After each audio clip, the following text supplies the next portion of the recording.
le port autonome de Lomé produit par an, M. Ditry?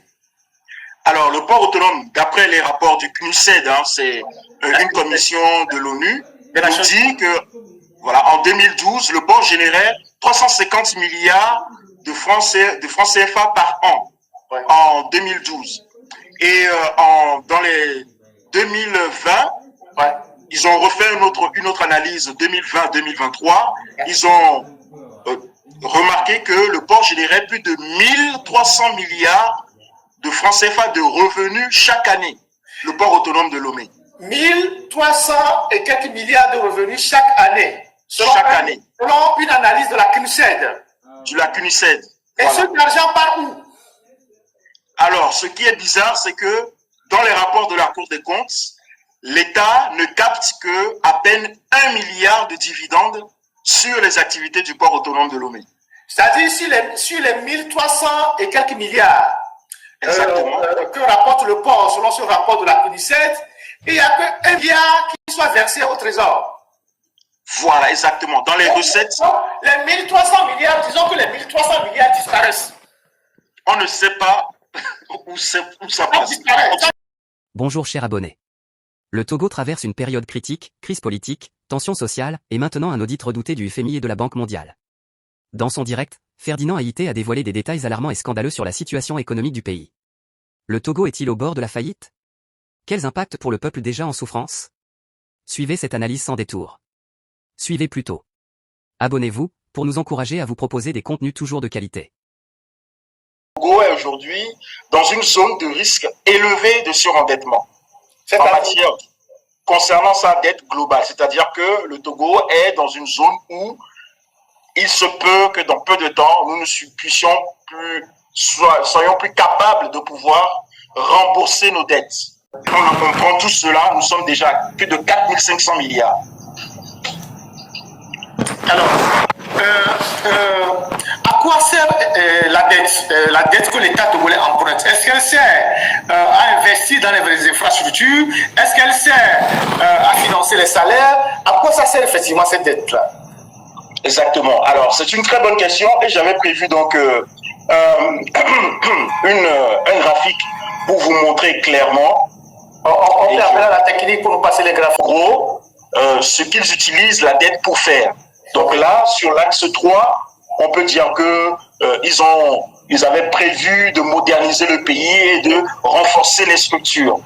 Donc dans cela, il y avait la digitalisation de 20 services publics, il y avait le projet d'extension du réseau électrique avec les centres urbains, la construction d'une ligne de transport haute tension entre le Kara, Mango et Dapaon. Il y avait le projet Waka. Voilà, ça c'est un peu ce qu'ils nous avaient vendu comme programme, d'accord, de ce qu'ils allaient faire concrètement avec non seulement le budget, mais également la dette qu'ils engrangent. Maintenant, au 31 mars 2025, nous avons, le détail de ce qu'ils ont fait avec la dette. Voilà. Donc là, est-ce qu'il y a une figure? C'est la figure 9. Alors, c'est la figure 9. Ok, c'est la figure 9. Et je pense que c'est très intéressant de s'arrêter quelques minutes sur cette figure-là. C'est celle-là? Comprendre un peu. Voilà, cette figure 9. Voilà, la figure 9, c'est un tableau. Voilà, c'est un tableau qui est issu donc du bulletin statistique de la dette publique, qui est un document émis par le ministère de l'économie et des finances. De l'économie et des finances togolais. C'est-à-dire c'est leur propre document. C'est leur propre document. Voilà. Et qu'ils émettent normalement. On a 20% de la dette extérieure qui a été consacrée 20% juste au service administratif. Alors qu'à côté, vous avez seulement 36 milliards qui sont consacrés à l'éducation, aux activités professionnelles, scientifiques et techniques. 36 milliards. Seulement 36 milliards sur les 1800 milliards. Parce que on peut penser que les activités scientifiques et techniques, on parle de laboratoire, ça c'est des activités à forte valeur ajoutée. Vous voyez, vous comprenez, normalement ça devrait être ça, les postes prioritaires sur lesquels on investit le plus. Ouais. Mais là, on est en train de se rendre compte que c'est à peine, comment dire, 5% qui est investi qui a été investi dans ce domaine-là.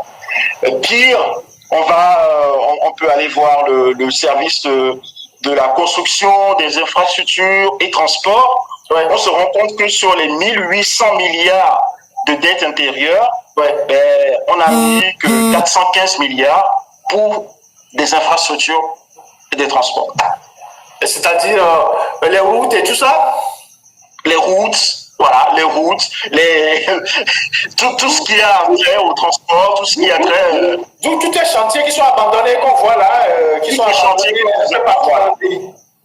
voilà, 415 milliards sur 1800 milliards de dettes extérieures.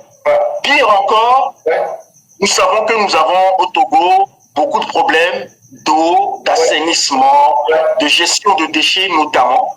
Et là, regardez, sur 1800 milliards de dettes extérieures, je vous donne dans le mille combien ont pu être utilisés pour pouvoir financer tout ce qui est infrastructure d'eau, d'assainissement et gestion. À peine 30 milliards. Sur les 1800 milliards, à peine 30 milliards. 1800 milliards. L'eau, l'assainissement et tout ça. Et la gestion des déchets. À peine 30 milliards. Voilà. On comprend pourquoi l'eau est totalement sale, il n'y a pas d'eau potable, il n'y a pratiquement rien, il n'y a pas d'extension des réseaux, les gens n'ont pas d'eau potable. Exactement. Exactement. Là, ça situe un peu la priorité de cette gouvernance-là, si on peut l'appeler ainsi. Voilà, donc, et là, la santé et les actions sociales, 165 milliards, à peine, même pas 10% de la dette extérieure, à peine 10%. Donc, voilà, et bizarrement, moi, j'ai un peu fouillé dans ce document-là, je vois que il y a une ligne là, qui comprend à elle seule 369 milliards. Et cette ligne n'est pas ventilée. On nous parle là de plusieurs secteurs, mais ce n'est pas ventilé. Donc ça veut dire qu'il y a une opacité totale dans ce cas. C'est-à-dire c'est de l'argent qui a été affecté, on ne sait pas à quelle fin. À quelle fin, on n'en sait rien du tout. Combien, vous avez dit? 369 milliards. Ouais, qui flottent comme ça, on ne sait pas à quoi c'est destiné. On ne sait pas. En tout cas, ça n'a pas été ventilé dans le document. Voilà. Et ça, c'est grave parce que il y a des domaines, des secteurs comme l'eau, la production d'électricité, l'agriculture, qui ont fortement besoin de financement. Elles n'ont pas été... On ne sait pas à quoi c'est destiné. Il n'y a pas d'objectif précis, mais on voit quand même que dans leur propre document, il y a 369 milliards qui flottent quelque part, mais on ne sait pas à quoi c'est vraiment destiné. Peut-être c'est pour les voyages, peut-être c'est pour les voyages du prince, peut-être pour entretenir. On ne sait jamais quoi. On ne sait pas. On ne sait jamais. D'autant plus que le FMI a récemment pointé un détournement des projets, c'est-à-dire des sommes allouées à certains projets qui sont souvent détournées pour aller financer des dépenses de fonctionnement, des dépenses courantes. Donc ça, c'est quelque chose qui doit nous interpeller pour savoir quels sont vraiment ces secteurs-là qui ont absorbé plus de 20% de la dette extérieure de l'administration centrale. Et selon les critères de l'UMOA, nous sommes à combien de pourcentage aujourd'hui? Est-ce qu'on a atteint le seuil de l'insoutenabilité? Exactement. Donc normalement, dans les critères de l'UMOA, on a différents critères, mais les plus importants, c'est que la dette publique ne devait pas dépasser 70% du PIB. On en est à combien? Aujourd'hui, nous sommes à 72. Ah ouais? 72% du PIB. Ah ouais? Voilà. Par rapport au PIB 2024, nous sommes à 72% d'endettement. Et il y a aussi un critère important qui est le déficit public, c'est-à-dire à quel point nous dépassons nos recettes en dépenses. Et comme je l'ai dit tout à l'heure, le déficit, c'est-à-dire quelle est notre habitude à mieux gérer notre budget. Donc, dans cette analyse-là, on a vu que notre déficit budgétaire est à 6%, alors que normalement, le critère de convergence est de 3%. Parce que sur le premier tableau, on peut voir qu'on a une première courbe en haut qui est la courbe rouge. Cette courbe rouge-là, c'est la courbe de notre dette. C'est la courbe du ratio de notre dette par rapport au PIB. Voilà. D'accord? Donc, ce ratio a fortement baissé en 2010 suite à l'éligibilité du Togo au programme PPTE, petit pays, voilà. Autant de Humbo, voilà. Voilà, autant de Humbo qui a fait un excellent travail. Ouais. Et c'est un peu comme les particuliers, hein. Ouais. Quand vous allez emprunter, ben, on va prendre, comment dire, vos capacités financières et on va estimer que bon, si vous gagnez tant par mois, on ne peut pas vous emprunter au-delà de ce montant-là. Donc, c'est-à-dire que on vit au-dessus de nos moyens, on vit 4 fois au-dessus de nos moyens. Ok. Alors, quels sont aujourd'hui et quel est l'impact aujourd'hui de cette situation sur les Togolais? Déjà, le premier impact, on va dire, sur l'État, c'est que l'État ne peut plus faire ce qu'il veut. Avant, on s'amusait, comme vous pouvez voir sur le graphique, on s'amusait à s'endetter alors qu'on n'a même pas de capacité à pouvoir rembourser. On s'amusait à s'endetter comme on veut. Et nous sommes arrivés à un stade aujourd'hui à plus de 400%, de notre capacité à rembourser. Donc, il y a forcément des choses qu'on ne peut plus faire. L'impact le plus rapide, le plus pressant, c'est la réduction de notre capacité à financer notre développement. C'est-à-dire qu'on peut dire adieu à plusieurs projets structurants. On peut dire adieu, exactement. Il y a 20 ans, on n'a plus les moyens. On nous a promis l'autoroute. 20 ans après, il n'a jamais fini les études de l'autoroute, les études de faisabilité. Il nous a promis les rails. Il n'a jamais fini les études des rails. Même les petites rues à Lomé, quand on a lancé certains travaux qui ne sont jamais terminés. Donc là, ça veut dire quoi? Qu'on ne va jamais finir ça? Ou bien on va aller faire Gadiga chez le Haoussa qui est au Grand Marché? Mais comment on va faire?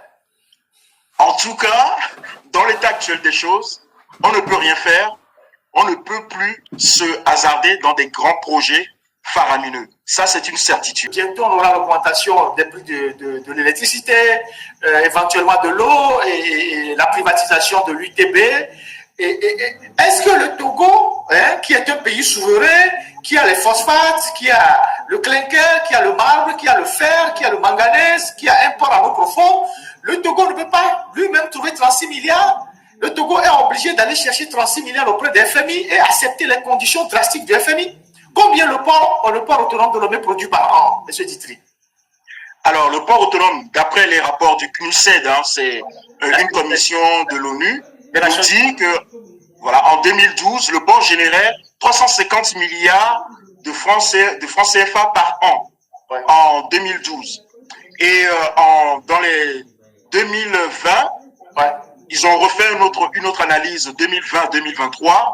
Ils ont remarqué que le port générait plus de 1300 milliards de francs CFA de revenus chaque année, le port autonome de Lomé. 1300 et quelques milliards de revenus chaque année. Selon une analyse de la CNUSED. De la CNUSED. Et voilà. Cet argent part où? Alors, ce qui est bizarre, c'est que dans les rapports de la Cour des comptes, l'État ne capte que à peine 1 milliard de dividendes sur les activités du port autonome de Lomé. C'est-à-dire sur les 1300 et quelques milliards que rapporte le port selon ce rapport de la CNUSED, il n'y a que 1 milliard qui soit versé au trésor. Voilà, exactement. Dans les recettes... Les 1300 milliards, disons que les 1300 milliards disparaissent. On ne sait pas où ça passe.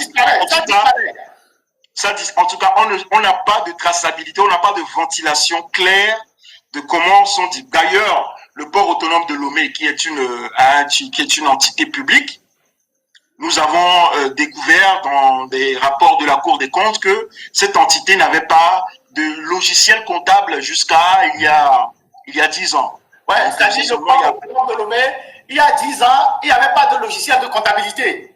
Non.